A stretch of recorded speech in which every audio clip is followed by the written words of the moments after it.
Alright, let's say you just started playing ESO, and you're wondering, what should I do? Well,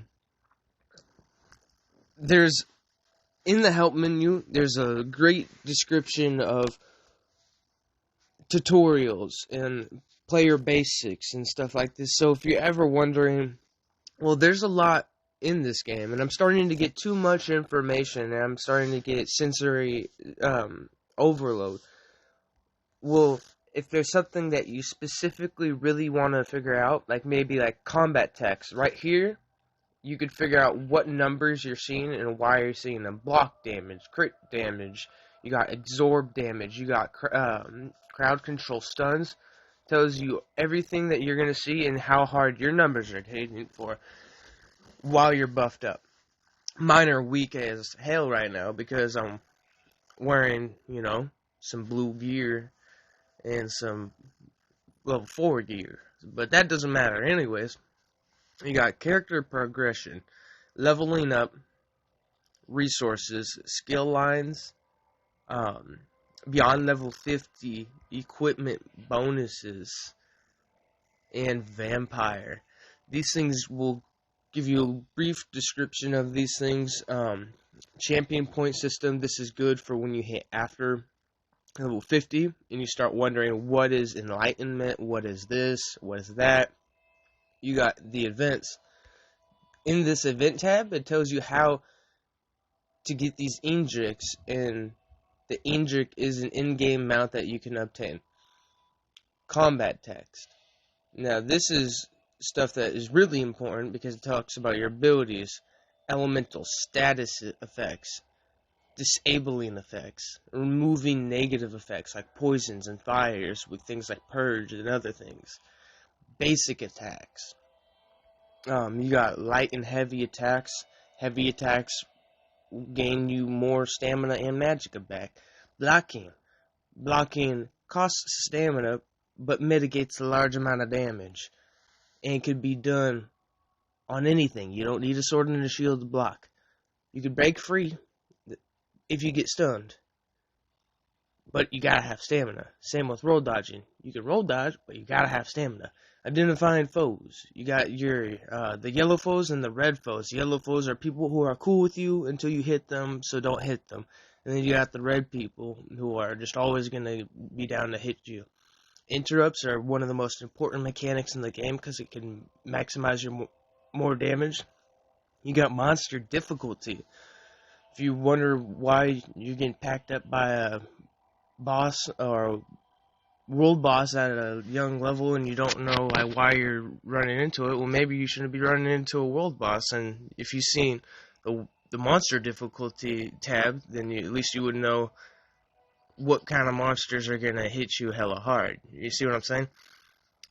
Monday Stones are really important because everyone can pick up one unless you're wearing a set called Twiceborn Star. Twiceborn Star will allow you to wear 2 Monday Stones. But other than that, it's a lot of information, but it's also information that you can digest on your own time. You can go into the help menu and go through it on your own. Now I want to go through and talk to you about what you would do if you were a brand new player and you just started the game. So you just started the game, you get access to one of these starting zones. You don't need a mount in order to train your mount. So go ahead and start training your mount. You won't have probably any gold, so I'm going to go ahead and show you how to make gold. In each and every single area, oh wait, this area right here is the Davin Watch area. This is where you would go if you were a Nebin pack. I'm on the Daggerfall right here. That's the Fighters Guild area. You got your Banker, your Mages Guild, your Shrine of Mara to reset your skill points. I'm just giving you an idea of what markers are for what, but also the idea of what to do. So this is the Fighters Guild. You just started the game. You leveled up your mount. Now you go into the Fighters Guild.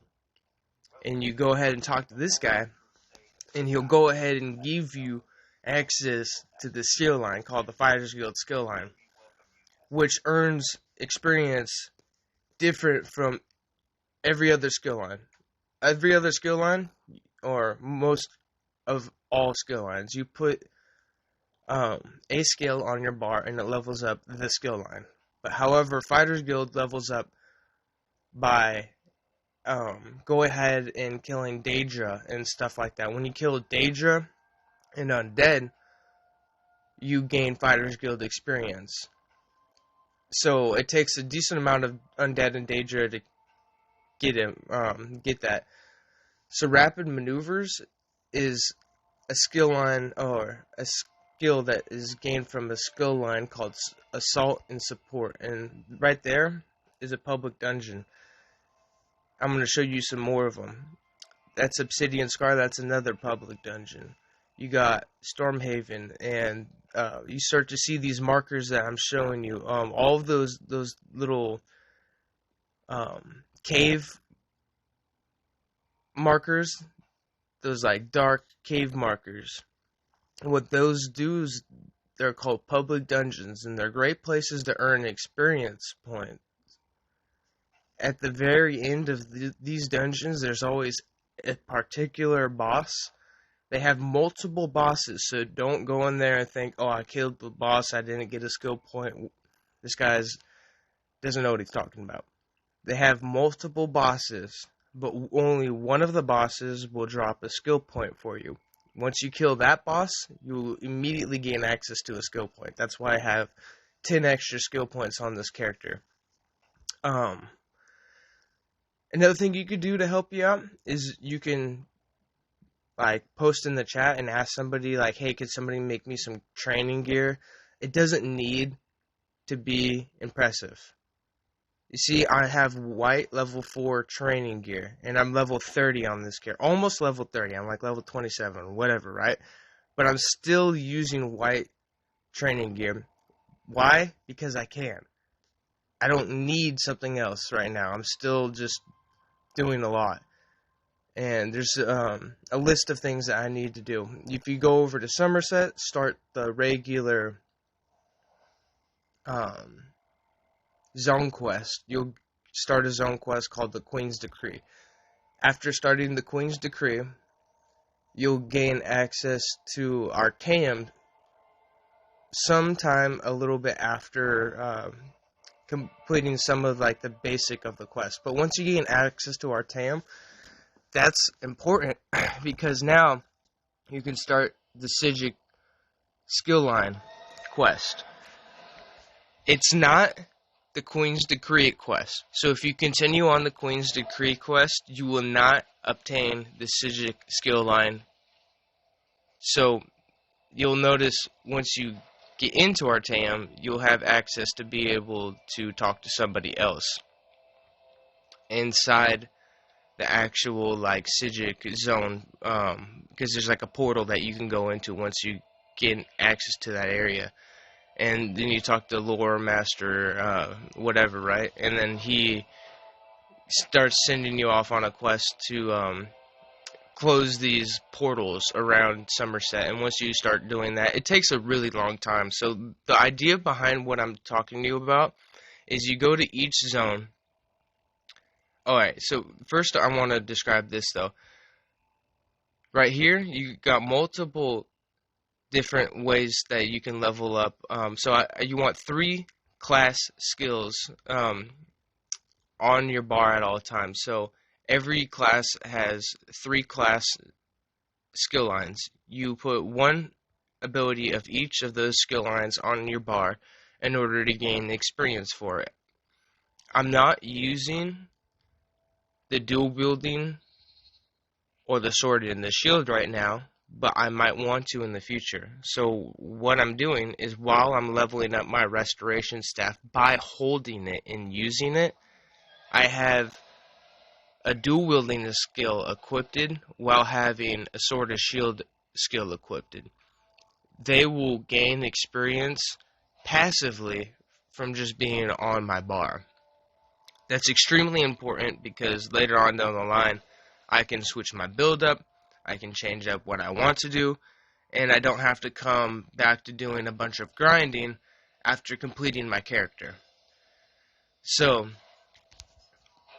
there's a a bunch of things that you could do in order to set yourself up for success. And what I'm going to show you right now is how to set yourself up for success for being a crafter. If you're interested in learning how to craft and becoming a crafter, or even making money, this right here, I will start with the making money. From the Albuquerque Desert, you'll have the dolmens, and the dolmens were where I was just now. And once they activate, you do the dolmen, you open the chest, and you'll start to get jewelry. And you'll see I have a bunch of these sword swingers and Order of Dogma or whatever, right? And I deconstruct all of those, and all of those are from here. And I go ahead and I hit this grain, and I refine this grain right here. And now you see I get a plating. These platings sell for a lot, so you can link them in the chat. People will buy them from you, or you can join a guild trader. See right here, I have an arcane ring, which gives me more magic. And I can go ahead and start to research it. It takes 5 hours to research. So in 5 hours, I can then make an arcane ring that is, and gives me more magic.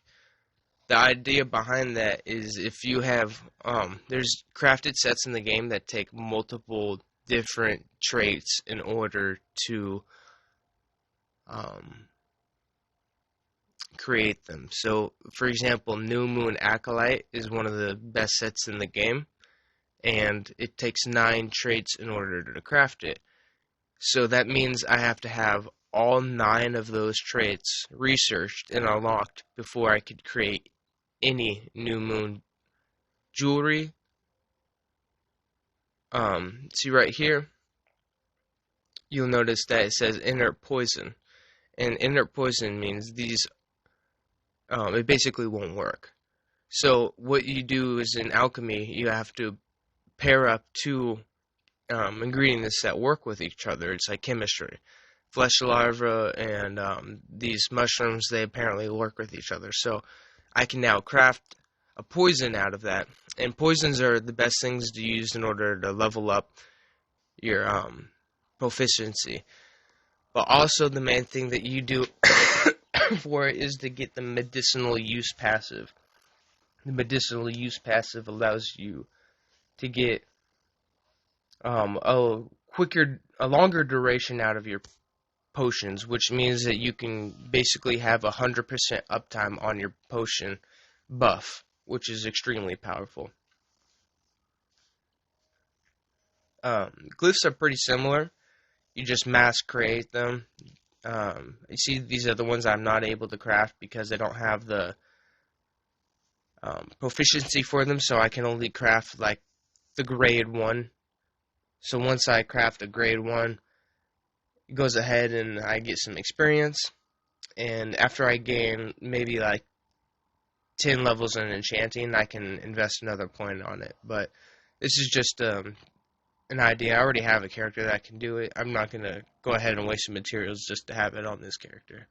But right here, you see I have all of these styling locked, which means that I can find them in the open world if I have a book to read and gives me access to it.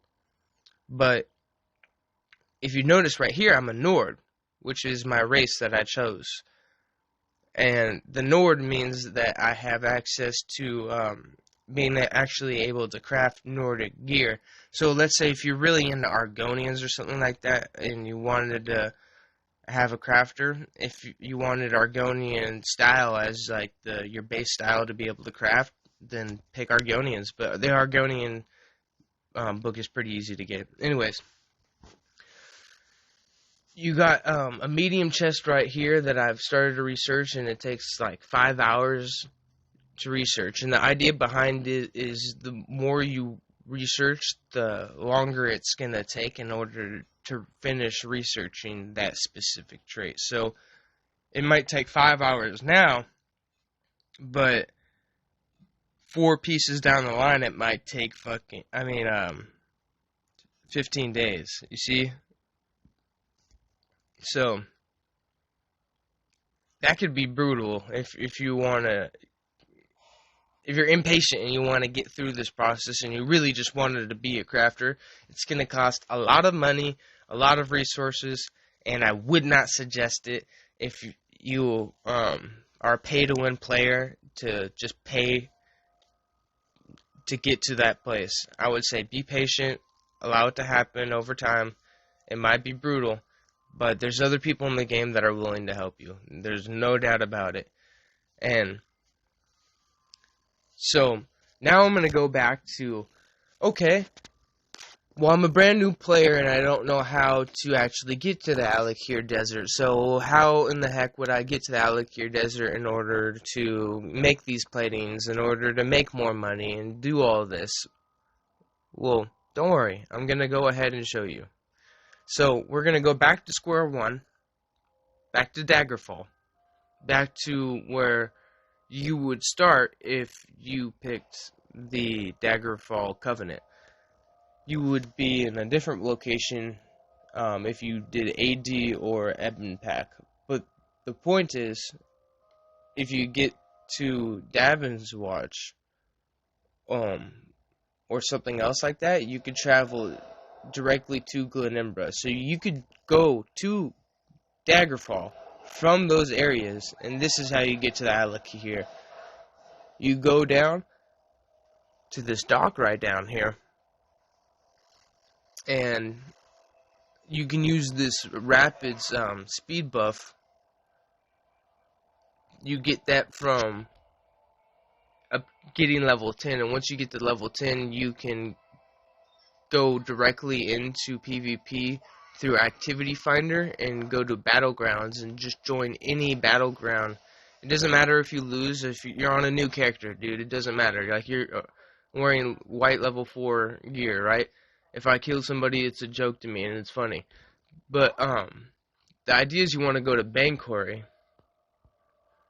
And the idea is, if you get packed up, it doesn't matter, because then you can get AP, and you could also gain access to that skill line. And all you want is that skill line, because at a low level, moving slow is what you are going to be doing. So, in order to not move slow, we want to get that Rapids buff as soon as possible in order to help us around that movement, because we got a lot of running to do. All those public dungeons, all of those portals, those Sigil portals, you got a lot of running to do. And every single area that you go to will give you experience. So, just to clarify, so that it's not too confusing. After you have traveled from Daggerfall to Bancory, I talked to that same navigator, and I asked her I would like to travel somewhere else in the Daggerfall, and then she gives me access to go right into ALCHEMY here. And then from that, I get access to that left way shrine, which I just pointed out. There's always bots right here. I don't understand this, but there's always bots right here. They're always farming these mud crabs. I mean, I get why they're doing it, but I don't get why it could be done, 100% of the time, always, and they're always there. But anyways, let's say I want to gain access to other areas, like like the dolmens, mainly because the dolmen group is what makes ALCHEMY here powerful and where you can get money. All I do is I type in the chat LFDG, looking for dolmen group. Immediately, you seen I got an invite, and I go ahead and I just travel to this player. Why I would travel to him is because I wouldn't have access to his location, because he's going to be somewhere else in the desert, more than likely already at a dolmen. Right here, Goathead Oasis. This is the way shrine for the Goathead Oasis dolmen. Bam, right here. You see how there's like these sol icons and it says Hollow Waste Dolmen. These are where you get the jewelry that I was talking about. And then I would go ahead and do the exact same thing. I would go social, group, travel to player, and then bam, it would port me over to him again, and then I would be right back where that he is right now, where that way shrine is. And the idea is you want to get access to all 3 of the way shrines, and then you could leave, and then you can go into Activity Finder, and then go and run some normal dungeons. Why? Each and every single one of these dungeons, Banner Cells 1, 2, Elden Hollow, 1, 2, all of those will give you 1 skill point for completing the quest inside of them. So I recommend doing all of them at least once.